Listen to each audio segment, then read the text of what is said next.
Amigo garage இந்த படத்தினுடைய இயக்குனர் என்னுடைய மகன். அமிகோ கேரேஜ்னும் போது முதல் கேட்டேன், அமிகோன்னு என்னப்பா? எங்கள் ஃப்ரெண்ட்ஸ் எல்லாம் கேட்குறாங்க, என்ன அதுக்கு அர்த்தம்? அமிகோ அப்படின்னா ஃப்ரெண்ட்ஸ்ப்பா, நண்பர்கள் அப்படின்ற வார்த்தை. ஏன்னா நான் ஒருத்தர் சொல்லும்போது அது விளக்கம் சொல்லுங்க. ஏன்னா உங்கள் பையன் அமிகோ கேரேஜ் படம் எடுத்துருக்கேன், என்ன சார் அர்த்தம்னு கேட்கும்போது, ஏன்னா ஒரு டீச்சராக இருந்தேன், நான் ஆசிரியர் இருந்ததுனால அந்த விளக்கத்தை கேட்டு நம்ம சொல்லணுன்றதுனால. அதே போல் இந்த படத்தினால பார்த்தீங்கன்னா, இந்த படத்தில் என்னுடைய கதாநாயகன் மகேந்திரன் வந்து பார்த்தீங்கன்னா, அவர் வந்து இந்த படத்தில் ஒரு கதாநாயகன் அறிமுகம் ஆனார். ஆனால் எங்கள் குடும்பத்தில் ஒருத்தர் ஆகிட்டார். இந்த படம் முடியறதுக்குள்ள எங்கள் குடும்பத்தில் ஒருத்தர் ஆகிட்டார். அதாவது எங்கள் வீட்டில் வந்து உரிமையாக சமையலறையில் உட்காந்து சாப்பிட்ற அளவுக்கு உரிமையை எடுத்து வந்துட்டார். அதே மாதிரி ஜிஎம் அவர், அடுத்தது நம்ம முரளி, இந்த படத்தில் நடிச்ச இல்லை, அதாவது ஒவ்வொருத்தரை சொல்லணும்னா கூட இந்த விஜய் சோலைமுத்து நிறைய வந்து பார்த்திங்கன்னா, இவங்க வந்து இந்த படத்தின் மூலமாக வந்து ஒரு நடிகர்களாக ஒரு கலைஞர்களாக அறிமுக பிறகு கூட என்னுடைய குடும்பத்தினுடைய உறுப்பினர் ஆகிட்டாங்க எல்லாரும். இன்றைக்கி மை வந்ததுன்னு உடனே அங்கிள் எப்படி இருக்கீங்க, நல்லா இருக்கீங்களான்னு. அதாவது இந்த திரைப்படத்தின் மூலமாக எனக்கு நல்ல உறவுகள் கிடச்சிருக்காங்க, அதுதான் ரொம்ப உண்மையிலே. அதே மாதிரி இந்த ஒரு திரைப்படம் இருக்கிறதுக்கு எவ்வளோ கஷ்டம் இருக்குன்றது எங்கள் பையன் இந்த படத்தை எடுக்கும்போது தான் நான் அந்த அனுபவத்தை உணர்ந்தேன். ஒரு திரைப்படம் எடுப்பது எவ்வளோ கடினம், எத்தனை பேர் உழைப்பு அதில் இருக்குது என்ற ஒரு உண்மையான யதார்த்தத்தை இந்த படத்தின் மூலமாக நான் தெரிந்து கொண்டேன். மேடம் வந்து தொகுப்பண்ணி அவங்க சொல்லிட்டாங்க, இந்த படம் வந்து எல்லாருக்குமே பிடிச்ச மாதிரி கண்டிப்பாக இருக்கும் அப்படின்னு சொல்லி. பாடல்கள் அவ்வளோ அருமையாக வந்து நம்ம பாலமுரளி அவர்கள் வந்து இசையமைச்சிருக்காரு. அதே மாதிரி ஸ்டண்ட் வந்து நல்லா பார்த்தீங்கன்னா ஸ்டண்ட் அருமையாக, எல்லாம் எது சொல்கிறதுன்னு தெரியல, எல்லாமே வந்து பிடித்தமாக இருக்குது. இந்த ஊடக நண்பர்கள், பத்திரிகை துறைகள் அனைவரும் வந்து என்னுடைய மகனுடைய முதல் படத்திற்கு உங்களுடைய ஆதரவை கொடுக்கணும். வளர்ச்சி வந்து மென்மேலும் அவன் வளர்ந்து இந்த திரையுலகத்துக்கு ஒரு முன்னுதாரணமாக இருக்குன்னு சொல்லி கேட்டுக்கொள்கிறேன். அது ஹீரோயின் அவர்களுக்கும் என்னுடைய நன்றியை தெரிவித்துக் கொள்கிறேன். அனைவருக்கும் வணக்கம். அமிகோ கேரேஜ் இந்த டைட்டில், இந்த படம் நாங்கள் கமிட் ஆகிறதுக்கு முன்னாடியே நம்மளை ரொம்பவே கனெக்ட் பண்ணி ரொம்ப அட்ராக்ட் பண்ண ஒரு டைட்டில். இப்போது அதோட விளைவு எப்படின்னா, எங்களோட தியேட்ரிக்கல் ரிலீஸ்க்கான அப்ரோச்சில் அது தெரியுது. கடந்த 2 நாட்களாக இந்த படத்தோடைய போஸ்டர்ஸ் அண்ட் ட்ரெய்லர் இந்த விஷயங்களை வச்சு நாங்கள் மூவ் பண்ணும்போது தியேட்டர் சைடில் ஒரு நல்ல ரெஸ்பான்ஸ் இருக்குது, நிறைய பேர் விரும்பி கேட்குறாங்க. ஸோ இது எங்களுக்கு ஹாப்பியாக இருக்குது. நாங்கள் எங்களோட கம்பெனி ஆக்ஷன் ரியாக்ஷன் நிறுவனம் மூலமாக சின்ன படங்களை நாங்கள் திரையரங்களில் கொண்டு வந்துட்டுருக்கோம். இப்போது அமிகோ கேரேஜ் மாதிரி ஒரு அடுத்த கட்டத்தில் ஒரு தரமான டெக்னிக்கலி வெரி குட்டான ஒரு படம் எங்களுக்கு கிடச்சிருக்கிறது எங்களுக்கு வெரி ஹாப்பி. ரொம்ப நல்ல டெக்னிக்கல் டீம். ஏன்னா கடந்த சில நாட்களுக்கு முன்னாடி தமிழ் சினிமாவோட வெற்றி பெற்று கொண்டிருக்கும் தயாரிப்பாளர்களோட ஒரு கான்ஃபரன்ஸில் கலந்துக்கிற வாய்ப்பு கிடைச்சிது. அப்போது அவங்க சொன்ன விஷயம், இப்போது இந்த லேட்டஸ்ட்டாக இந்த ட்ரெண்ட் எப்படி போயிட்டுருக்குது, ஃபுட்ஃபால் கம்மியாக இருக்குது அப்படின்றத தாண்டி எப்படி இருந்தால் அடுத்த லெவலில் சர்வே பண்ண முடியும் அப்படின்னு டிஸ்கஸ் பண்ணும்போது, படத்துடைய ஃபர்ஸ்ட் லுக்கில் இருந்து ஒரு ப்ரோமோ கட்டில் இருந்து எப்படி நம்ம கனெக்ட் பண்ணி முதல்ல காமன் ஆடியன்ஸுக்கு முன்னாடி நம்ம திரைத்துறை சம்மந்தப்பட்டவங்க, அந்த வணிக ரீதியாக இருக்கிறவங்களை அட்ராக்ட் பண்ணால் மட்டும்தான் அவங்க அதை ரிசீவ் பண்ணி மக்கள்கிட்ட கொண்டு சேர்க்கறதுக்கு ரெடியாக இருப்பாங்க அப்படின்னு சொன்னாங்க. அது எல்லாத்தையுமே நம்மளுடைய அமிகோ கேரேஜ் நிறைவு செஞ்சுருக்குன்னு நான் நம்புகிறேன். ஏன்னா அதோட ஃபர்ஸ்ட் லுக்காக இருக்கட்டும், தென் நேற்று வெளியான அந்த ட்ரெய்லராக இருக்கட்டும், எல்லாமே படத்துக்குள்ள ஒரு கதை சொல்லும் இந்த மெத்தோடு வந்திருக்கிறது பார்த்தீங்கன்னா, இது ஒரு ஸ்டஃபுல்லாக ஒரு கண்டென்ட் அப்படின்ற நம்பிக்கையை கொடுத்துருக்கு. இந்த படத்தை நாங்கள் வெளியேற்றதில் பெருமையாக ஃபீல் பண்ணுறோம். இந்த டீம் பற்றி சொல்லணுன்னா நிறைய பேர் இருக்காங்க, நிறைய talented established technician and artist இருக்காங்க. மகேந்திரன் ஒரு 10 வருடங்களுக்கு மேலாக ஒரு அன்பு சகோதரர், முதல் மாதிரி அவரோட படத்தில் ஒரு விநியோகம் செய்கிறதுக்கு ஒரு வணிக ரீதியான வாய்ப்பு கிடச்சிருக்குது. தென் நாயகி, இந்த நாயகியை வந்து நாம் இதுக்கு வீரன் படத்தில் பார்த்துருப்போம். அவங்க செலக்டிவாக படங்கள் பண்ணிகிட்ருக்காங்க. ரொம்ப சப்போர்ட்டிவாக அந்த ப்ரொமோஷன்ஸ்லாம் நீங்கள் அதர் ஸ்டேட்லேருந்து வந்திருக்காங்க. அதெல்லாம் ஹாப்பியாக இருக்குது. ஏன்னா நிறைய டைமில் சூழ்நிலை காரணமாக வளர்ந்து வரக்கூடிய ஆக்டர்ஸ்க்கு வந்து ப்ரொமோஷனில் கலந்துக்கிறதுக்கு டைம் இருக்காது. ஏன்னா பெரிய ஹீரோஸ் பெரிய ஹீரோயின்ஸ்க்கு வந்து நிறைய டைம் பிளான் பண்ண முடியும், இவங்களால் அங்கேருந்து வர முடியாது. மகேந்திரனும் அதே மாதிரி வேறு ஒரு ஷூட்டை பிளான் பண்ணிட்டு கரெக்டாக வந்திருக்காரு. இந்த மாதிரி இந்த வீக் ஃபுல்லாக எங்களோட ப்ரொமோஷனில் கூட இருந்தாங்க. இப்படி நல்ல சப்போர்ட்டிவான ஆர்டிஸ்ட் கிடச்சிருக்கிறது இந்த படத்துக்கு பெரிய பலம். நல்ல டெக்னிக்கல் டீம், மியூசிக் டைரக்டர், எடிட்டர்னு எவ்ரி திங், எல்லாருமே ரொம்பவே ஸ்ட்ராங்கான ஆளுங்க. ஸோ இது எங்களுக்கு ஒரு நல்ல ஒரு வரம். இந்த படம் 15ஆம் தேதி ரிலீஸ் ஆகுது தியேட்டரில். விரைவில் அடுத்த கட்ட பிளாட்ஃபார்ம்ஸ் மூலமாகவும் உங்களை என்டர்டெயின் பண்ணும். இந்த வாய்ப்பை கொடுத்த தயாரிப்பாளருக்கு நன்றி. இதை எனக்கு பரிந்துரைத்த நண்பர் ரொசாரி அவர்களுக்கு நன்றி. அனைவருக்கும் நன்றி. எல்லாருக்கும் வணக்கம். மகி வந்து ஃபஸ்ட்டு என்னோட தம்பி மாதிரி, ஆனால் தம்பி ஸோ மகி தான் வந்து ஃபர்ஸ்ட்டு ஒரு நாள் கால் பண்ணி, ஆனால் ஒரு படம் இருக்குது, ஃபர்ஸ்ட் டைம் டைரக்டர், கதை சூப்பராக இருக்குது, நீங்கள் தான் பண்ணோம் அப்படின்னு சொன்னப்போ என் தம்பிக்கு நான் பண்ணாமல் யார் பண்ணுறதுன்ட்டு உள்ளே இறங்கினேன். ஸோ ஒரு தம்பியால் இந்த படம் கிடச்சிது. இந்த படத்தினால பிரசாந்த்னு ஒரு தம்பி எனக்கு கிடச்சான். ஸோ அண்ட் முரளி சார் வந்து ஹி வாஸ் ஸோ கைண்ட். படம் ஒர்க் பண்ணுறதை தாண்டி வந்து நாங்கள் வெளியில் போயிட்டு சாப்பிட்டது தான் அதிகம், ஆல் ரெஸ்டாரண்ட்ஸ் இன் சென்னை. ஸோ ஃபன்னாக இருந்துச்சு இந்த படம் ஒர்க் பண்ணுறது. பேசிக்கலி பிரசாந்த் வந்து அவரே வந்து ஒரு மியூசிஷியன், அதனால் வந்து எனக்கு வந்து இதில் இந்த பாட்டிலலாம் ஒர்க் பண்ணுறது வந்து ரொம்ப மியூசிக்கலி ரொம்ப ஈஸியாக இருந்துச்சு. இது வரைக்கும் நான் பண்ண படத்துலேயே எல்லா பாட்டும் வந்து ஃபஸ்ட் டியூன்லேயே அப்ரூவ் ஆனதுன்னா வந்து அது இதுதான், இந்த படம் தான். எப்பயுமே வந்து ஒரு மியூசிக் டைரக்டர் வந்து ஒரு சுச்சுவேஷனுக்கு வந்து ஃபர்ஸ்ட் டியூன் போடுறப்போ அதில் வந்து அப்படியே ஒரு ஹார்ட் அண்ட் சோல்லேருந்து அப்படியே ஒரு ஹார்ட்லேருந்து ஒரு ஸ்லைஸ் வரும், அது ஆட்டோமேட்டிக்காக அது வந்து மேலேருந்து வரது. ஆனால் அந்த டியூன் அப்ரூவ் ஆகாமல் செகண்டு நம்ம போகிறோம்னு வச்சுக்கோங்களேன், அது எப்பயுமே வந்து ஒரு அசம்பிள்டு டியூனாக தான் இருக்கும். ஒரு A² + B² = 2AB அந்த மாதிரி இங்கேருந்து கொஞ்சம் அங்கேருந்து கொஞ்சம் இதை வச்சு இப்படி போய் எப்படி போகலாம் அப்படின்ட்டு. ஸோ அந்த மாதிரி இருக்கிறப்போ இன்னும் இந்த படத்தில் வந்து ஃபர்ஸ்ட் டியூனே வந்து ஃபைனலானது வந்து எனக்கு ரொம்ப பேசிக்லி ரொம்ப சந்தோஷத்தை கொடுத்துச்சு. ஏன்னா வந்து அதுதான் வந்து ஆர்கானிக்கலி மேலேருந்து என் கைக்கு வந்து வாசிச்ச டியூன்ஸ் எல்லாமே. ஸோ ரொம்ப ஹாப்பி. அண்ட் கார்த்திக் எல்லா பாட்டையும் அவர் தான் எழுதினார். ஸோ கார்த்திக் இருந்தால் வந்து எனக்கு ரொம்ப ஈஸியாக இருக்கும் வேலை. டியூன் பண்ணி கொடுத்துட்டா ஃபஸ்ட்டு ஒரு 4-5 லிரிக்ஸ் வேர்ஷன் அனுப்பிச்சிடுவார். ஸோ இதில் எதை செலக்ட் பண்ணுறதுலன்றதுல தான் நம்மளுக்கு பெரிய பிரச்சனையாக இருக்கும். ஒரு வேர்ஷன் அனுப்பிச்சா ஓகே இதை மாற்றுங்க ப்ரோ அதை மாற்றுங்க ப்ரோன்னுவான். அவர் ஒரு 3-4 சரணம் 2 பல்லவி அனுப்பிச்சிட்டு இதுக்கப்புறம் உங்கள் பாட வச்சு நீங்கள் பார்த்துக்கோங்க அப்படின்னு என்கிட்ட கொடுத்துருவாரு. ஸோ எல்லாமே நல்லா இருக்கிறதுனால எதை செலக்ட் பண்ணுறதுன்னு தெரியாமல் ரொம்ப கஷ்டப்பட்டோம். ஸோ உங்களால் நாங்கள் கொஞ்சம் கஷ்டப்பட்டுருக்கோம். So thank you so much. ரொம்ப ஹாப்பியாக இருக்குது. ஒரு சில வருஷங்கள் கழித்து திருப்பியும் வரேன் இங்கே, ஒரு 3-4 வருஷம் கழித்து திருப்பியும் ஒரு ப்ரெஸ் மீட்டுக்கு வந்து இங்கே பேசிகிட்டு இருக்கேன்னு நினைக்கிறேன். Thank you so much. எல்லாருக்கும் வணக்கம். இது என்னோடய ஃபஸ்ட்டு மேடை. பிரசாந்த் லைஃப்பில் எல்லாருக்குமே ஒரு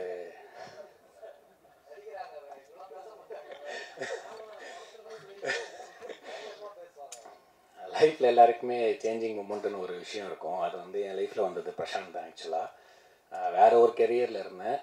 அவன் டெபியூ பண்ண ஷார்ட் ஃபிலிம்லேயுமே ஆக்சுவலாக அதில் நானும் இருந்தேன். ஸோ இன்றைக்கி அவன் டெபியூ பண்ணுற ஃபியூச்சர் ஃபிலிம்லேயுமே அதில் நான் இருக்கேன். ரொம்ப நன்றிட ஆப்பர்ச்சுனிட்டிக்கு.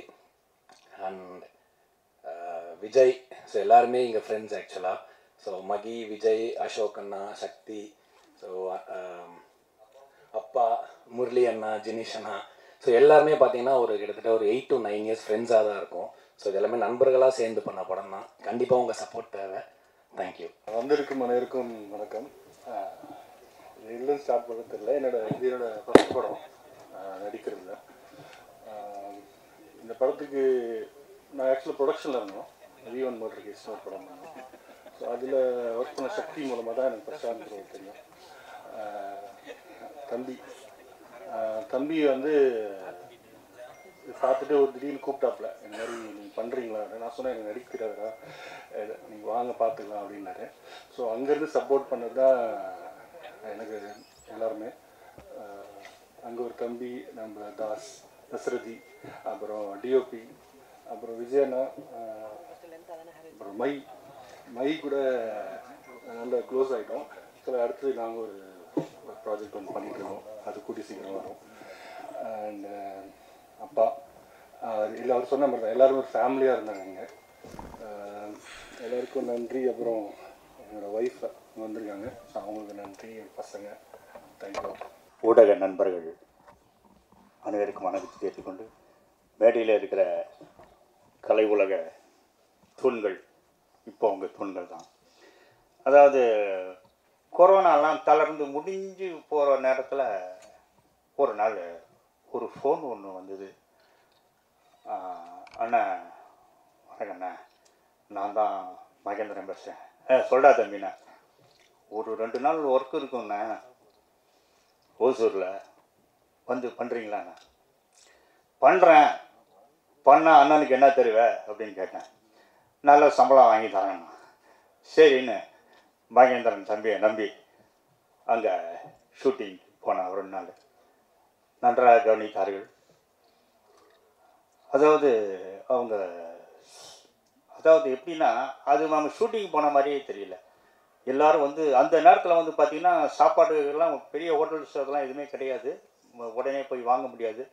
அந்த நேரத்தில் வந்து ரொம்ப அருமையாக கவனிச்சாங்க. உங்களுக்கு என்ன வேணும், நமக்கு என்ன வேணுமோ அதெல்லாம் ப்ரொவைட் பண்ணாங்க. அது ஒரு பெரிய விஷயம்.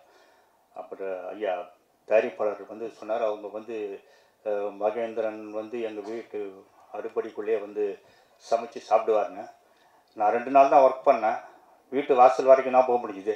இன்னும் ஒரு வாரம் சொல்லி ஒர்க் பண்ணியிருந்தேன்னா அடுப்படி வரைக்கும் நான் போய். அருமையான ஒரு படம். ட்ரெய்லர் பார்த்தோம். Amigo courage. அவங்க சொன்ன அமிகோனா என்னன்னு சொன்னாங்க, நண்பர்கள் அப்படின்னு. ரொம்ப அருமையான நண்பர்கள். அந்த நண்பர்களோட வந்து சேர்ந்து ஒர்க் பண்ணல வந்து மிகப்பெரிய ஒரு பெருமை. பாடல்கள்லாம் வந்து ரொம்ப அருமையாக வந்தது. என்றைக்குமே பார்த்தீங்கன்னா ஒரு படத்தோட பாடல்கள் அருமையாக வந்திருக்கு அப்படின்னா ஒன்றும் அந்த இயக்குனர் வந்து பாடலை ரசிக்கக்கூடியவங்களாக இருக்கணும், இல்லைன்னா வந்து அவருக்கு இசை ஞானம் இருக்கணும். இப்போ தான் தெரிஞ்சது அவர் இசைக்கலைஞன் என்பது. நானும் ஒரு இசைக்கலைஞன், வயலின் வாசிப்பேன். அதனால் ரொம்ப அருமையாக இருந்தது. எனக்கு ஒரு சந்தேகம், அந்த லிரிக் இதில் போட்டது வந்து சும்மா அது பாட்டே அதுவா இல்லை அதுக்கப்புறம் ஷூட் பண்ணது இருக்குதா? இல்லை, இதுவே நல்லா இருக்குது பார்க்கும்போது. அந்த ஃபோட்டோஸில் நீ சிரித்தால் அப்படின்னா அவர் சிரிக்கிறாப்புல, உன் மீது கோபம் கொண்டேன் அப்படின்னு பார்த்தா கோபம் வர்ற மாதிரி இதே ஒரு எடுக்கலாம் போட்டுருக்குது ஃபோட்டோ மட்டும். இது எப்படின்னா ஒரு ஹீரோயின் வந்து பிஸியாக இருக்கிறாங்க வச்சுங்களேன், 2 பேர் கால் ஷீட் கிடைக்கலாம், உங்கள் ஃபோட்டோ மட்டும் கொடுங்க அப்படின்னு சொல்லிட்டு அவங்களே ஃபோட்டோ ஷூட் வச்சுட்டு இந்த மாதிரி பண்ணலாம் போட்டுருக்கு. ரொம்ப அருமையாக இருந்தது. பாடலுக்கு அருமையாக இருந்து நல்ல ஒரு பாடல் கவிஞர் கார்த்திக் அவர்களுக்கு வாழ்த்துக்களை தெரிவிச்சுக்கிறேன். மியூசிக் டைரக்டர் வாழ்த்துக்கள் தெரிவிச்சுக்கிறேன். அப்புறம் இயக்குனர் ரொம்ப அருமையான தம்பி. அதாவது ரொம்ப அது அப்படி வேலை வாங்கினது பார்த்தீங்கன்னா ரொம்ப அருமையாக வேலை வாங்கியிருந்தார். நம்மக்கிட்ட என்ன இருக்குது, எப்படி வந்து ஒர்க்கு வாங்கினா வந்து ரொம்ப ஃப்ரெண்ட்லியாக பண்ணியிருந்தாப்புல. நான் வந்து ஒரு சின்ன வேஷம் தான் பண்ணாலும் ரொம்ப அருமையாக வந்திருக்குது. அனௌஷா டப்பிங்லாம் பார்த்தேன். இந்த அமிகோ கரேஜ் வெற்றி படமாக மாற இறைவனை வேண்டுகிறேன். அனைவருக்கும் வணக்கம். அமிகோ கேரேஜ் அமிகோ கேரேஜ் இந்த படம் வந்து ரொம்ப நாளாக நாங்கள் வெயிட் பண்ணிட்டு இருந்த படம். எல்லாரும் சொன்ன மாதிரி இந்த டீம் எனக்கு ரொம்ப புதுசான ஒரு டீம். மகிவை தான் எனக்கு தெரியும், 10 வருஷமாக ஃப்ரெண்ட்ஸு. நாங்கள் விழாக்கு அப்புறம் இப்போ தான் வந்து சேர்ந்து நடிக்கிறோம். மற்ற டீம் எல்லாமே புதுசு. அப்புறம் தாசரதி கரெக்டாக சொல்லிட்டானா, தாசரதி அவனுக்கு தெரியும். மற்றபடி டீம் எல்லாமே பழைய டீம், புது டீமா. அப்புறம் இப்போ பழகினதுக்கப்புறம் ஃபேமிலி ஆகிட்டா. அப்பா சொன்ன மாதிரி அவர் கையால் தான் சாப்பிட்றது, சாப்பிட்லன்னா அடிப்பார். அந்த மாதிரி ஃபேமிலியோட வந்து ரொம்ப சந்தோஷமாக இந்த படம் ஷூட் போச்சு. ஷூட்டிங்கே ஃபுல்லாக ஜாலியாக போச்சு. எல்லாமே மஹி பிரதர்லாம் இருந்தால் சொல்லவா வேணும். நடிக்கிறத விட நாங்கள் ஃபன்னாக இருந்தது தான் அதிகமாக இருந்துச்சு. ஸோ படம் நல்லா வந்துட்டுருக்கு. இதில் வந்து என்ன கேரக்டர்னா, நான் வந்து ஒரு மாதிரி ஃபுல் அண்ட் ஃபுல் ஃபன்னாலாம் இல்லாமல் ஒரு மாதிரி கேரக்டர் ரோல் மாதிரி பண்ணி அதுக்குள்ளே கேங்ஸ்டரில். எதுக்கு கேங்ஸ்டர்னு சொன்னால் நீ என்ன பண்ணுறதுன்னு கேட்பாங்க. அதனால் கேங்ஸ்டரில் வந்து நான் கொஞ்சம் வித்தியாசமான ஒரு கேங்ஸ்டர், கொஞ்சம் ஃபன் பண்ணுற மாதிரி அப்பப்போ நன்னதில் நான் முடிச்சுட்டு ஸோ அந்த மாதிரி சின்னதாக பண்ணியிருக்கேன் ஒரு கேரக்டராக. நான் கொஞ்சம் அதிகமாக அதாக பண்ணாலும் டேரக்டர் வந்து பார்க்கறதுக்கு ரொம்ப அமைதியாக இருப்பார். ஆனால் அவருக்கு என்ன தேவையோ அதை அழகாக கேட்டு வாங்கிடுவார். ரொம்ப சாஃப்ட்டு. அவர் கேட்கும் போதே வந்து நம்மளுக்கு ஓகே ஓகே ஓகேன்னு தோணும். ரொம்ப சந்தோஷம் இந்த டீமில் வந்து நடித்து வந்ததுக்கு. Thank you so much. எல்லோரும் படம் பார்த்துட்டு சப்போர்ட் பண்ணுங்கள். எல்லாருக்கும் வணக்கம். எல்லோரும் நல்லா இருக்கீங்களா? அமிகோ கேரேஜ் ஒரு நல்ல படமாக வந்திருக்கு. எல்லா மேடையிலும் எல்லோரும் சொல்கிறது தான். ஆனால் நான் உண்மையிலே சொல்கிறேன், ரொம்ப ஒரு அருமையான கதைக்களத்தோடு வந்திருக்கிற ஒரு படம். ஆக்ஷன், சென்டிமெண்ட் எல்லாம் கலந்த ஒரு படம். அப்புறம் என் மேடையில் இருக்கிற எல்லாருக்கும் நன்றி.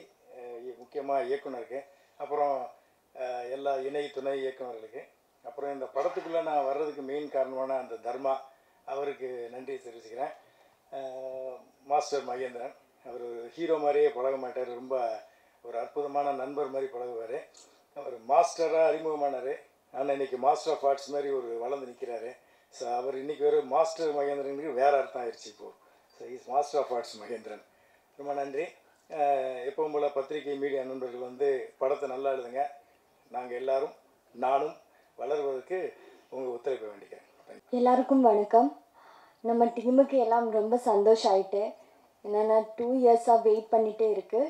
ஃபைனலி அமிகா கேரேஜ் இஸ் கெட்டிங் ரிலீஸ்டு. நான் வீரனுக்கு எல்லாம் முன்னே பண்ணியிருக்கிற படம் தான். ஸோ இப்போ தான் ரிலீஸ் ஆக போகுது. ரொம்ப சந்தோஷம் அதுக்கு. எனக்கு ஃபஸ்ட்டு மூவியில் ஜாயின் பண்ணும்போது தமிழ் அவ்வளோ தெரியாது. இப்போது ஓரளவுக்கு மேலே நல்லா பேச ஆரம்பிச்சிட்டேன்னு நினைக்கிறேன். So Prashanth sir, Mahi, the whole cast and க்ரூக்கு எல்லாருக்கும் ரொம்ப ரொம்ப நன்றி. நீங்கள் எல்லாரும் தியேட்டரில் போய் படம் பாருங்கள், எங்களை சப்போர்ட் பண்ணுங்கள். Thank you so much. வணக்கம். வந்திருக்கிற press and media, online channels எல்லாருக்குமே வணக்கம். ஸ்டேஜில் இருக்கிற எல்லாருக்கும் வணக்கம். அமிகோ கேரேஜ் இது என்னோட ஒரு 2.5 years ட்ராவல். இது என்னோட முதல் குழந்த மாதிரி. இதுக்கு மேலே எவ்வளோ படங்கள் பண்ணாலும் என்னோட முதல் படம்ன்றது எவ்வளோ ஸ்பெஷல் அப்படின்றது நான் எவ்வளோ ஹாப்பியாக ஃபீல் பண்ணுறேன் அப்படின்றது உங்கள் எல்லாருக்குமே கண்டிப்பாக தெரிஞ்சிருக்கும். எல்லா இயக்குனருக்குமே ஒரு முதல் படம் அப்படின்றது ரொம்ப ஸ்பெஷலான படம் எப்பயும். இந்த ஜேர்னியில் நிறைய அப்ஸ் அண்ட் டவுன்ஸ் இருந்துச்சு, நிறைய ஸ்ட்ரகிள்ஸ் இருந்துச்சு. இது எல்லாத்தையும் கிராஸ் பண்ணி இன்றைக்கி ஒரு தியேட்ரிக்கல் 15ஆம் தேதி கொண்டு வரோம் அப்படின்ற மூமெண்ட்டை உங்கள் கூட நான் ஷேர் பண்ணுறதுல நான் ரொம்ப சந்தோஷப்படுறேன். இந்த ஜேர்னியில் எனக்கு நிறைய பேர் என் ட்ரீமை ரியாலிட்டியில் பார்க்குறதுக்கு நிறைய பேர் ஹெல்ப் பண்ணியிருக்காங்க. இது எப்படி இந்த படம் எனக்கு ஸ்டார்ட் ஆச்சு அப்படின்னா, நான் ஒரு ஆஃப்டர் கோவிட் நாங்கள் படம் பண்ணலாம் அப்படின்னு நாங்கள் ஸ்டார்ட் பண்ணும்போது, நான் ஹோசூரில் இருந்து வந்திருக்கேன். நான் எல்லாருக்கும் ஹோசூர் தெரியும்னு நினைக்கிறேன். நம்ம நம்ம தமிழ்நாடோட கடைசி பார்டர். ஸோ அங்கேருந்து எங்களுக்கு பெரிய சினிமா எக்ஸ்போஷர் கிடையாது. அந்த பக்கம் நாங்கள் பெரிய ஷூட்டிங்ஸாவோ இந்த மாதிரி விஷயங்கள்லாம் நாங்கள் பார்த்து பழகினதில்லை. எங்கள் சைட்லேருந்து பெரிய இயக்குநர்களும் யாரும் வெளியே எங்கள் ஊர்லேருந்து வந்ததில்லை. ஸோ அப்படி கம்மியான எக்ஸ்போஷர் இருக்கிற இடத்துலேருந்து எனக்கு நான் முதல் படம் பண்ணும்போது எனக்கு மகேந்திரன் எனக்கு கிடைச்சாரு. அங்கேருந்து அந்த ஜேர்னி ஸ்டார்ட் ஆச்சு. அந்த ஜேர்னி ஸ்டார்ட் ஆன இடத்துலேருந்து அப்போ நாங்கள் எங்கள் சைடு இன்வெஸ்டர்ஸ், ப்ரொடியூசர்ஸ் இந்த மாதிரி நாங்கள் அப்ரோச் பண்ண நாங்கள் ஸ்டார்ட் பண்ணோம். ஏன்னா இங்கே எனக்கு பெருசாக சென்னையில் அப்போ எனக்கு கான்டாக்டில் யாரை எப்படி அப்ரோச் பண்ணணும்னு தெரியாது. இந்த மாதிரி விஷயங்கள்லாம் இருந்தப்போ நாங்கள் எங்கள் ஏரியாலே நாங்கள் யாராச்சும் எங்களுக்கோசரம் பண்ணுவாங்களா அப்படின்ற விஷயத்தில் நாங்கள் ஸ்டார்ட் பண்ணோம். அப்போ ஸ்டார்ட் பண்ணும்போது மொதல் ஆளாக எங்கள் கிரிக்கெட் டீமில் நாங்கள் கிரிக்கெட் விளையாடுவோம், எங்கள் டீம் இருக்கும். ஸோ அதில் அஸ்வின் ஒரு அண்ணா இருந்தார். அவர் ஸ்டார்ட் பண்ணார்.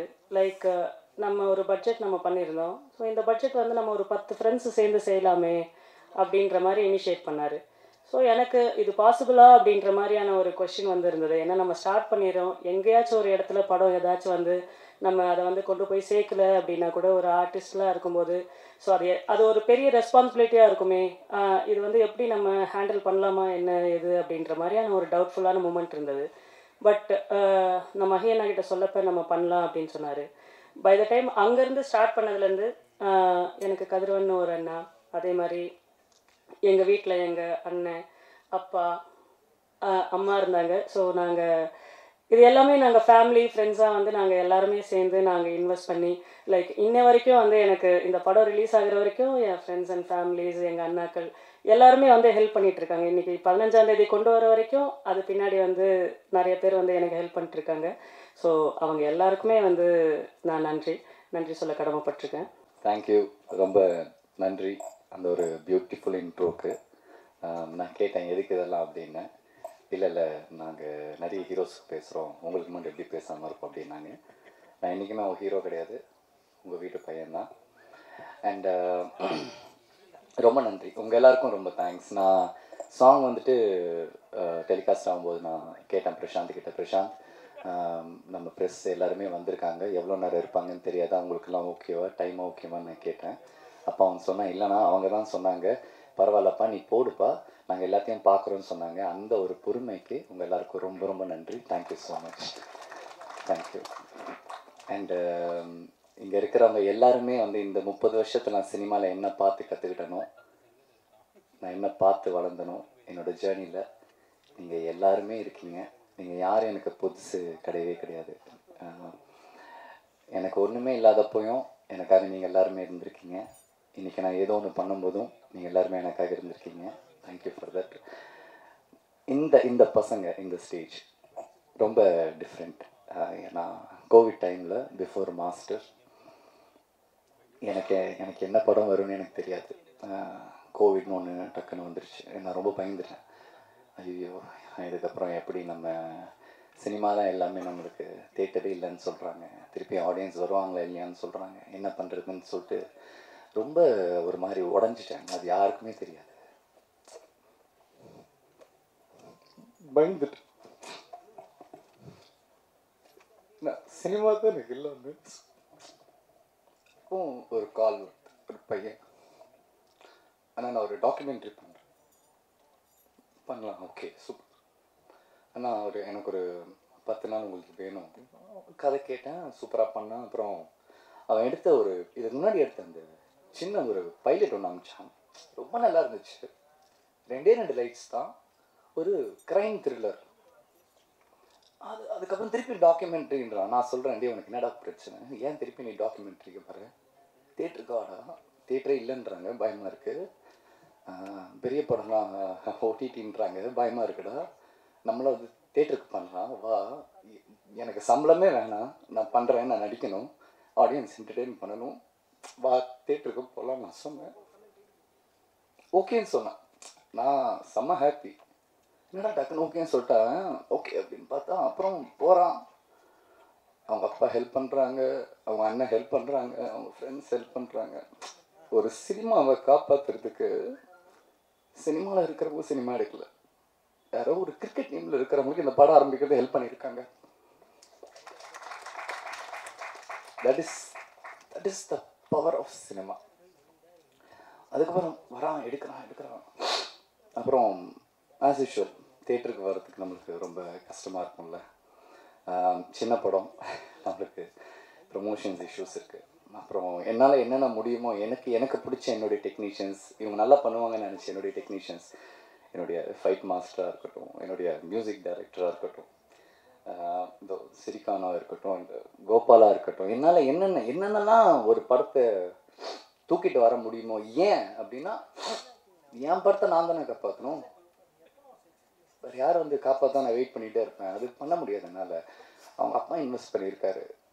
அந்த டைமில் அவங்க அம்மா வேறு அவன் கோவிலில் இழந்துட்டான். அவங்க அம்மா கடைசியாக என்கிட்ட சொன்ன வார்த்தை, என் பையனை பார்த்து கொண்டுறாங்க, என்ன பண்ண முடியும், அவ்வளோ பெயின். சரி ஓகே இந்த படம் பண்ணிடலாம் அப்படின்னு வந்தேன்.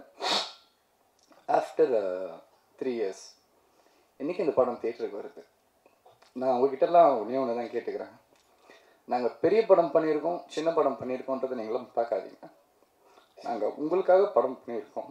உங்களுக்கு 2 hour கொடுங்க. நாங்கள் நல்லது செஞ்சுருக்கோமோ கெட்டது செஞ்சுருக்கோமோ, கரெக்டாக பண்ணியிருக்கோமோ தப்பாக பண்ணியிருக்கோம், எல்லோரும் தேட்டருக்கு வாங்க. சின்ன படம், முடிஞ்ச அளவுக்கு எழுதுங்க, ஹெல்ப் பண்ணுங்கள்.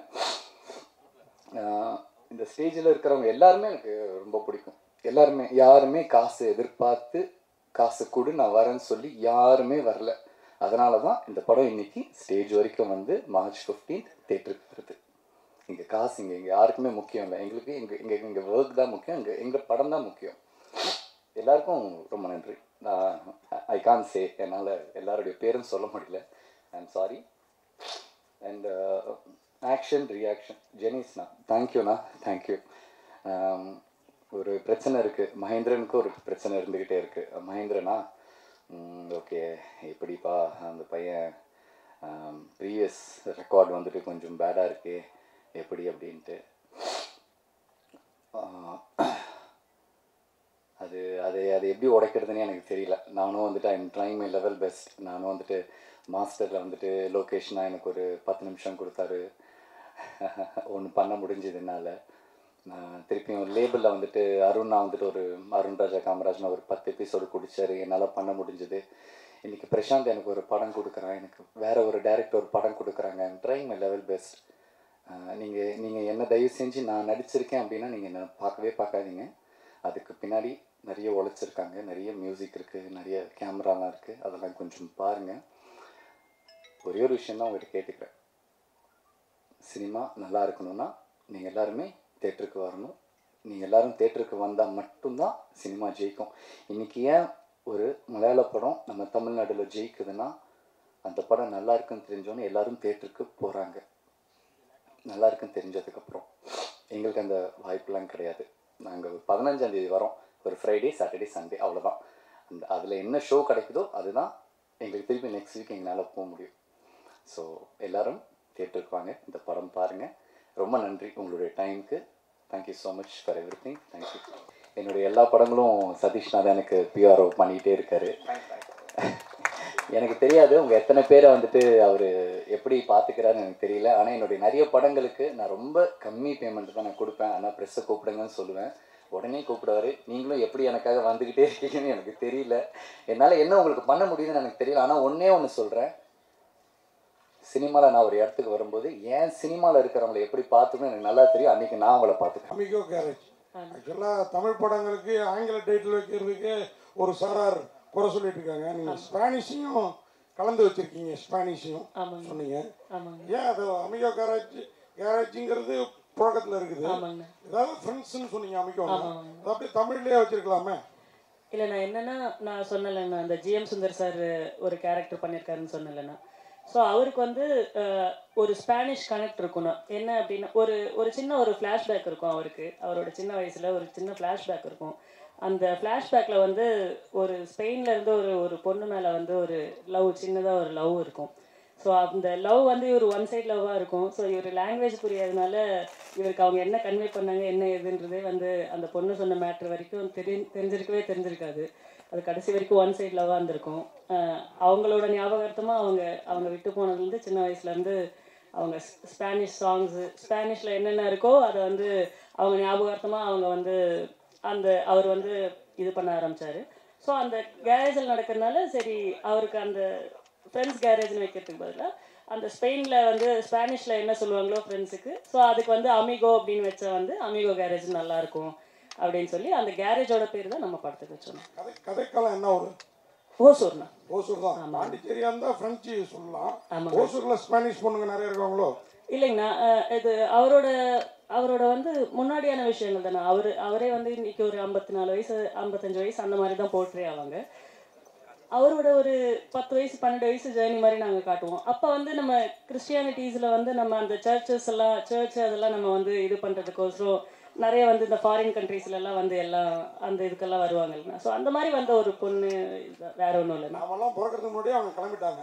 சரி, அது ஓகே. அதே மாதிரி ஹீரோயினை பற்றி சொல்கிறப்போ நெக்ஸ்ட் டோர், நீங்கள் எங்கள் வீட்டு நெக்ஸ்ட் டோர்லாம் இந்த அளவுக்கு கலர்ஃபுல்லாக ஒரு பொண்ணு இருக்காது.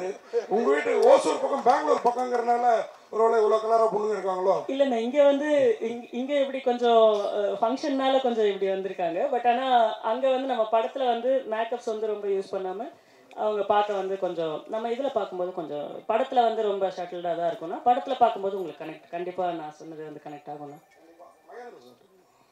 மகேந்திரஜி, வாழ்த்துக்கள். நீங்கள் ஆதங்கப்பட்டீங்க. உண்மையாக உங்களுக்கு இந்த படமே ஒரு பெரிய இதுவாக இருக்கும், பிரேக்காக இருக்கும்னு நினைக்கிறேன். ஏன்னா மைல்கல்லாகவே இருக்கலாம். நான் பார்த்தேன் ஷார்ட்ஸ்லாம் டிஃப்ரெண்ட்டாக இருந்தது. இதுலேயே நீங்கள் வேறு ரூபத்தில் இருக்கீங்க. இந்த போஸ்டர்லேயே உள்ளே அது மாதிரி இருந்தீங்க. அது என்ன கத்தி மெக்கானிக் ஷாப்பில் மற்றதெல்லாம் இருக்கும், அதுதான் கதையா? இல்லைண்ணா, அந்த மெக்கானிக் ஷாப் அப்படியே அது என் கைக்கு வந்ததுக்கப்புறம் அது ஒரு மாதிரி கத்திலாம் வந்துடும். நான் உள்ள அந்த அந்த அந்த மெக்கானிக் விஷயமே நின்றும் ஒரு டைமில். யாருமே என்னை சுற்றி இருக்க மாட்டாங்க. ஸோ அந்த மூடில் பண்ணது தான். கரெக்டாக சொல்லுங்கண்ணா. நீங்கள் இங்கே பேசிகிட்டு இருக்கும் பொழுது மகேந்திரன் ரொம்ப எமோஷனல் ஆனார், பார்த்தீங்களா? அவர் கண் கலங்கிட்டே இருந்தார். நீங்கள் சொல்லும் போதெல்லாம் எவ்வளோ பாண்டிங்கில் இருக்கீங்க ரெண்டு பேரும். நான் அவர் தான் இவ்வளோ பேரை கனெக்ட் பண்ணியிருக்காருன்னு அவர் நண்பர் சொல்லியிருக்காரு. ஸோ நீங்கள் பேசும்போது ரொம்ப எமோஷனலாகி கண்ணு கலங்கிட்டே இருந்தார். இல்லை, அதான் நான் சொன்ன மாதிரி நான் ஒரு ஃபியூச்சர் ஃபிலிம் பண்ணோம் அப்படின்னு நான் வந்து ஆசைப்பட்ட டைம் அந்த டைமில் இல்லைண்ணா. நான் வந்து ஒரு பைலட்டாக பண்ணோம். லைக் நான் ஷார்ட் ஃபிலிம்ஸ் எல்லாம் பண்ணிகிட்டு இருந்தேன். 20 minutes 15 minutes என் ஃப்ரெண்ட்ஸை வச்சு பண்ணிகிட்டு இருந்தேன். ஸோ நம்ம வந்து ஒரு 6 வருஷம் ஷார்ட் ஃபிலிம்ஸ் பண்ணாலும் நம்ம வந்து ஒரு கிரியேட்டர் ஆகணும், டைரக்டர் ஆகணும் அப்படின்னு சொல்லும்போது நம்ம அந்த ஷார்ட் ஃபிலிம்லேருந்து ஒரு அடுத்த கட்டத்துக்கு வந்து நம்மளை வந்து நம்ம டெவலப் பண்ணணும் அப்படின்னு பார்க்கும்போது அப்போ ஒரு பைலட் ஃபிலிம் பண்ணலாம், ஃபெஸ்டிவல்ஸ்க்கோசரம் பண்ணலாம். அப்போ தான் வந்து நான் வந்து அப்போ எனக்கு ஓகே ஃப்ரெண்ட்ஸ் எல்லாம் பண்ணிகிட்டு இருக்காங்க, என்னதான் வந்து பண்ணாலும் அது ஒரு ஷார்ட் ஃபிலிம் ஒரு யூடியூப் லெவலில் அந்த மாதிரியே இருக்குமே, ஒரு ரினோட் ஆக்டர்ஸ் வந்து நம்ம யாராச்சும் நம்ம அப்ரோச் பண்ணலாம் அப்படின்ற டைமில் தான் எனக்கு வந்து ரொம்ப வருஷம் வந்து நான் அவர் படங்களோ அந்த டைமில் வந்ததில்லை. நான் அவர் நடிக்கிறாரா என்ன ஏதுன்னு கூட அந்த டைம்லலாம் எனக்கு தெரியல. ரொம்ப நாளாக வந்து அவர் ஸ்க்ரீனில் நான் பார்க்காம இருந்தேன். அப்போ தான் வந்து நாங்கள் டீமாக நாங்கள் வந்து அந்த பைலட் ஃபிலிம் நம்ம இது பண்ணும்போது இந்த கதைக்கு இவர் நல்லா இருப்பார் அப்படின்ற மாதிரி. சரி இருந்தாலும் அவர் ஆக்டர் ஆச்சு, சரி சினிமாலலாம் ஹீரோவாக பண்ணிட்டுருக்காரு, பைலட்லாம் பண்ணுவாரா அப்படின்ற டவுட் இருந்தது. இருந்தாலும் வந்து சரி ட்ரை பண்ணி பார்ப்போமே அப்படின்னு சொல்லி அப்படி ஸ்டார்ட் பண்ணது. அந்த பைலட் ஃபிலிமை வந்து நான் இன்னைக்கு லைக் இந்த ஸ்டேஜை வந்து நான் உங்கள் எல்லாருக்கூடயும் ஷேர் பண்ணுறதுக்கு வந்து முக்கியமான ரீசனே நான் சினிமாவில் இருக்கிறதுக்கு அவர் தான். என்ன இல்லைன்னா வந்து நான் என் கெரியர் வந்து எப்படி ஆயிருக்கும்னு தெரியாது. ஆஃப்டர் கோவிட் என்ன நான் பண்ணியிருப்பேன் அப்படின்றது தெரியாது. அந்த படத்தை ஸ்டார்ட் பண்ணதுனால தான் இப்போ நான் கம்ப்ளீட் பண்ணி இப்போ இந்த ஸ்டேஜ் வந்து ஆப்பர்ச்சுனிட்டி கிடைக்கிறதுக்கு வந்து முக்கியமான ரீசன் அவர் தான். பட் அந்த ட்ராவல்லே எங்களுக்கு வந்து நாங்கள் ஷூட் பண்ணுறதுக்கு முன்னாடி அந்த ஒரு 2 வருஷம் வந்து நான் அவர் கூட தான் வந்து நான் இருந்தேன். சென்னை வந்து அப்போ எனக்கு புதுசு. வந்தேன்னா வேறு எங்கேயும் போக மாட்டேன், அவங்க வீட்டுக்கு தான் போவேன். அவர் கூட தான் இங்கே நான் காலையில் கிளம்பி வந்தேன்னா ஒரு நாள் நைட்டு திரும்பி வரைக்கும் எல்லாத்தையும் பேசி முடிச்சுட்டு மறுபடியும் நான் ஊருக்கு போகிறேன் அப்படின்னா அவரை மட்டும்தான் எனக்கு சென்னையில் தெரியும்.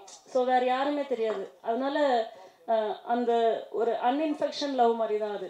ஸோ எங்கள் 2 பேருக்கும் நான் எப்பவுமே அண்ணா அண்ணா தான், நான் முதல் நாள்லேருந்து அண்ணான் தான் கூப்பிட்றேன். அவர் இன்ன வரைக்கும் எனக்கு லைக் எனக்கு 2 அண்ணா 3 அண்ணா இருக்காங்க. இவரும் ஒரு எனக்கு என் ஃபேமிலியில் இருக்கிற அண்ணா மாதிரி தான். ஸோ அதனால் என்னோட சக்ஸஸ் வந்து அவரோட படமாக அடுத்த படங்கள் என்னென்ன பண்ணுறாரு அது வந்து அவருக்கு முக்கியம் இல்லை. எல்லா இன்டர்வியூஸில் ஆகட்டும், நாங்கள் அட்டன் பண்ண இன்டர்வியூஸில் ஆகட்டும், அவர் சொன்ன வார்த்தை வந்து பிரசாந்த் ஜெயிக்கணும், எனக்கு பிரசாந்த் ஜெயிக்கணும், பிரசாந்துக்கோசரம் நீங்கள் படம் பாருங்கள், அந்த மாதிரி தான் வந்து இப்போ இன்டர்வியூஸ்லாம் கூட எனக்காக மட்டும்தான் அவர் பேசுகிறாரு. ஸோ அதனால் கண்டிப்பாக என் சக்ஸஸில் வந்து நாளைக்கு நான் இன்னொரு ஸ்டேஜுக்கு நான் போகும்போது அதுக்கு மொதல் காரணமும் கடைசி காரணமும் அவர் மட்டும்தான். சொல்லுங்க டார்லிங், நீங்க வந்து மாஸ்டர் படத்துல பவானியா பதிச்சிட்டீங்க, இப்போ லேபிளும் செட்டிங் ஆயிடுச்சு. இந்த படமும் உங்களுக்கு லேபிளா அமையுமோ? அமையணும் டார்லிங். எனக்கு நான் பண்ணுற எல்லா படங்களும் நான் ரொம்ப 100% நான் கொடுக்குறேன். அது என்னுடைய டைரக்டர்ஸும் என்னுடைய ப்ரொடியூசர்ஸ் கிட்ட கேட்டால் அது எனக்கு தெரியும். அது எண்ட் ஆஃப் தி டே ஸ்க்ரீனுக்கு வரும்போது இது எங்கே எப்படி எனக்கு அது புரியவே இல்லை. எனக்கு நான் பயங்கரமாக பண்ணுறேன், என்னென்னமோ பண்ணுறேன், ஆனால் மிஸ் ஆகுது. எனக்கு இந்த படம் லேபிளை தாண்டி எனக்கு இந்த பையன் ஜெயிக்கணும்னு ரொம்ப ஆசை ப்ரோ. ஏன்னா லோகேஷ் மாதிரி தான், சினிமாவே அவனுக்கு எதுவுமே தெரியாது. அவனுக்கு தெரிஞ்சது சினிமா பார்த்துருக்கான். மணிரத்னம் சாருடைய பெரிய ஃபேன். அவன்னா படம்னா என்னன்னா கணத்தில் முத்தமிட்டால் உட்காந்து பார்த்துக்கிட்டு இருப்பான். அவன் டிப்ரெஸ் ஆனாலும் அதான் பார்ப்பான், சந்தோஷமாக இருந்தாலும் அதான் பார்ப்பான். ஸோ அப்படி ஒரு ஃபாலோவராக வந்து வரும்போது, சினிமாவை நம்பி வரும்போது அவனுக்கு நான் கையை கொடுத்து தான் ஆகணும். ஸோ அதனால் என் படம் எல்லாமும் ஜெயிக்கணும், இந்த படமும் கண்டிப்பாக ஜெயிக்கணும். இவனை நம்பி இன்வெஸ்ட் பண்ண எல்லாருமே, என்னுடைய டிஸ்ட்ரிபியூட்டர்லேருந்து என்னுடைய அப்பாலேருந்து, ஸோ எல்லாருக்குமே அது அமையணும் பிரதர். அதான் நான் கேட்டுக்கிறேன். மணிரத்னம் சொன்னதுனால தான் ஹீரோயினை தேடி அவர் படத்தில் மெயின் முக்கியமாக அழகாக காமிப்பார், ஹீரோயின்கள்லாம் தேடி கண்டுபிடிச்சு. நானும் அதை கேட்கணும்னு இருந்தேன். நீங்கள் பேசுகிறப்ப எல்லாரையும் சொன்னீங்க, ஹீரோயினை பற்றி மட்டும் குறிப்பிடலையே. ஹீரோன்னா சொல்லணும்ல. நீங்கள் ஒரு விஷயம் நீங்கள் கவனிக்கல, ஸ்டேஜில் இருக்கிற எல்லார் பேரையும் சொல்ல முடியல நான் சொன்னேன். ஹீரோயின் பேரை சொல்லிட்டு அதை சொல்லியிருக்கணும். ஐயோ அவங்க ரொம்ப பாவம், அவங்க ரொம்ப ஸ்வீட்னா. அவங்க ஃபஸ்ட்டே அவங்கக்கிட்ட நான் வந்துட்டு டைலாக் பேசுறதுக்காக அந்த சைஷன் ஷாட்டில் அவங்கள பார்க்கும்போதே எனக்கே ஒரு பயம்னா வந்து ரொம்ப ரொம்ப ஃப்ரெஷ். அவங்களுக்கு எதுவுமே தெரியாது, சினிமானா என்னன்னு தெரியாது. அவங்க ஒரு குட்டி ஷார்ட் ஃபிலிமில் ஒரு ஷார்ட் ஃபிலிம் தான் கேரளாவில் பண்ணியிருக்காங்க. அவங்க வந்திருக்காங்க. ஸோ ஃபர்ஸ்ட் திங் அவங்க என்னை பார்த்தா அவங்க எதுவும் பயந்துடக்கூடாது, ஐயோ இவன் ஏதோ பயங்கரமாக நடிப்பா போல இருக்குது அப்படின்ட்டு அவங்கள ஃபஸ்ட்டு நான் ரொம்ப கம்ஃபர்டபுளாக வச்சுக்கணும். ஸோ அதுக்கப்புறம் நல்லா நடித்தாங்க. எங்கள் ஷூட்டிங் நடக்கும்போதே வீரம் அந்த படத்துலேருந்து டைரக்டர் கால் பண்ணி இந்த மாதிரி கேட்டார். டக்குன்னு போனாங்க, படம் ரிலீஸ் ஆச்சு வந்து. So I am very happy for it.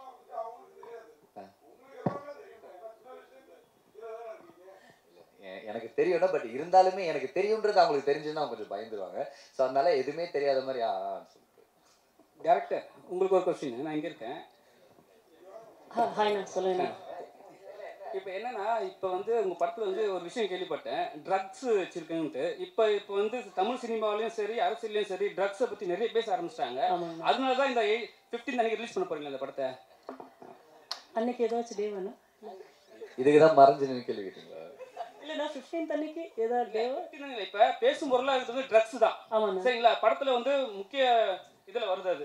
So அதனால தான் இந்த டைம் ரிலீஸ் பண்ணால் நல்லா போகும்னு சொல்லிட்டு பண்ணுறீங்க. இல்லைங்கண்ணா, லைக் இது என்ன அப்படின்னா, நான் கதையை வந்து இது நான் ஃபிக்ஷனாக பண்ணேன்னா, நான் வந்து இது நான் பார்த்த ரியல் லைஃப் கேரக்டர்ஸ் வந்து நான் பார்த்து பழகின ரியல் லைஃப் கேரக்டர்ஸோட லைஃப் வந்து எப்படி மாறுச்சு அப்படின்ற லைஃப் வந்து எதனால் மாறுச்சு அப்படின்ற விஷயம் தானே. ஏன்னா நான் பார்த்த நிறைய என் கூட இருந்த என் ஃப்ரெண்ட்ஸ் ஆஃப் ஃப்ரெண்ட்ஸ் எல்லாம் இருக்காங்கண்ணா. அவங்க என்ன ஆச்சு அப்படின்னா அவங்களுக்கு நார்மலாக தான் இருந்தாங்க, நல்லாவே இருப்பாங்க. திடீர்னு பார்த்தா ஒரு 3 நாள் கழிச்சு பேப்பரில் வந்து ஒரு கொலை பண்ணிட்டு ஜெயிலுக்கு போயிருக்காங்க அப்படின்னு வரும்.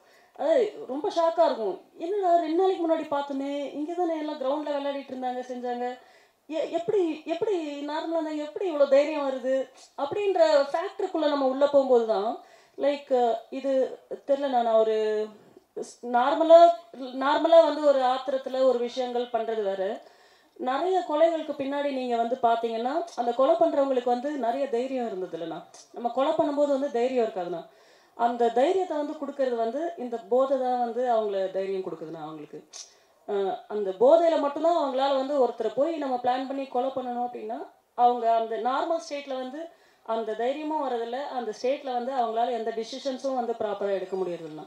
அதனால இந்த மாதிரி வந்து இந்த ட்ரக்ஸு, இந்த போதை, இந்த மாதிரி பேட் டிசிஷன்ஸ்னால வந்து நிறைய பேரோட லைஃப் வந்து மாறி இருக்குண்ணா. அது அன்எக்ஸ்பெக்டடாக மாறி இருக்கு.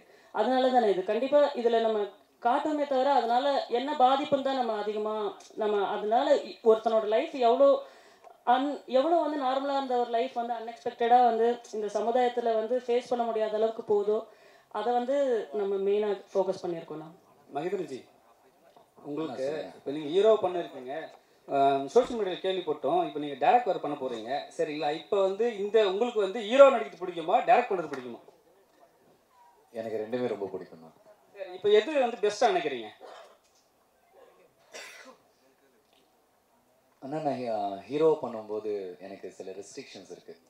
ஒரு ஸ்கிரிப்டுன்னு ஒன்று வருது, அதுக்கு டைரக்டர்னு ஒருத்தங்க இருக்காங்க.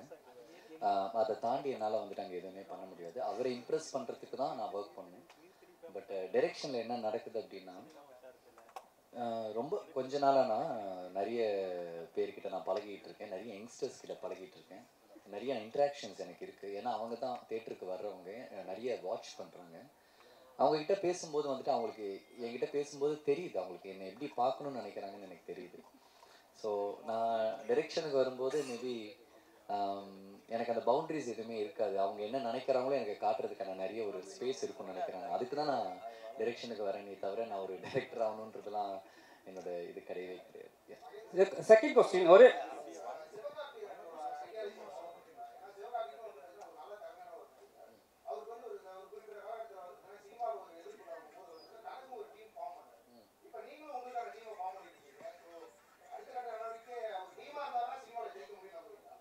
இல்லைண்ணா, கண்டிப்பாக தானே. நான் வந்துட்டு ஐ belongs to all the team தான். நீங்கள் இந்த தமிழ் சினிமாவில் நீங்கள் எந்த டேரக்டர்கிட்ட கேட்டிங்கனாலும் அவங்க டீமில் நான் இருக்கேன்.